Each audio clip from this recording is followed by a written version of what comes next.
Hello, this is another video from Pigsy. So this is my experiment today. Okay, we got some different stuff here.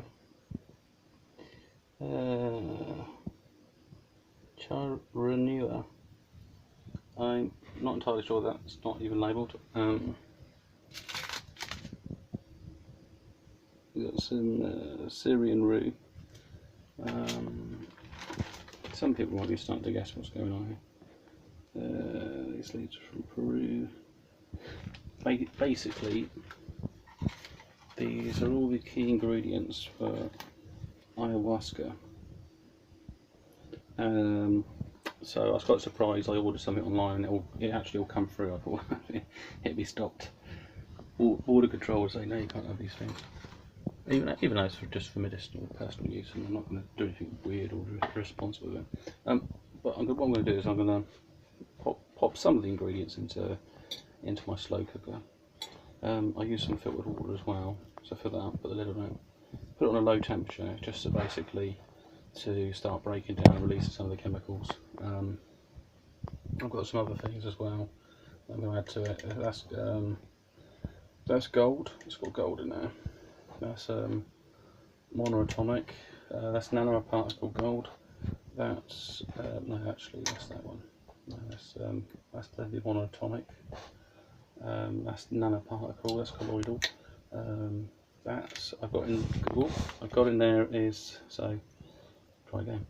That's colloidal gold, monoatomic, nanoparticle gold. That's got copper acetate, aloe vera juice. And this is a powdered Ormus compound I made. In my hand there is 2 silver rods. I might make some colloidal silver added to the mix.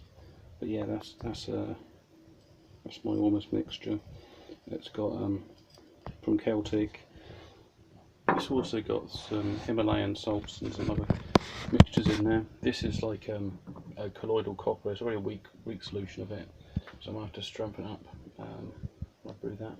So yeah, so basically I'm just going to brew up this mixture as a kind of like a spiritual experiment.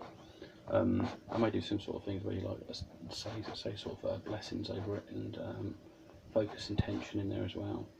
But also I will prepare my own mind. So I'll probably, like I say, this might be something I'd be cooking over overnight, just breaking down, releasing the chemicals, and when I'm not working, I've got a big space of time, so at least 12 hours of you don't want basically any sort of interference. Then I will sort of also, leading up to it, don't eat any meat, don't have any sort of dairies, probably concentrate on things like vegetables, have lots of fruit, filtered water, just cleanse the mind, think about things, get stresses and stuff out of the head already, so you don't want them lingering. And then it's a case of also what I'm planning to do once I've had the stuff. If I do feel the effects coming on, what I'll be doing prior to it is I'll be meditating prior to it. So I'm already doing what some people might do at a low level trance anyway. So I'd already geared my brain up for it. So I've already prepared it, and then I basically want to look at certain key areas. I have tinnitus that comes and goes. Sometimes it's really strong. I want to find out a bit more so I can understand that. Some other experiences where I've had things in dreams, like I had, it was going back into sort of past life memory stuff. So we'll look at that, or also any experiences in the past as a child that might have been a bit sort of unusual to explore. So it's basically taking this little journey into myself and into the universe, I guess is a way to look at it. So yeah, so I will give you an update once I've done it and see what the outcome of this experiment will be. Okay, cheers, bye.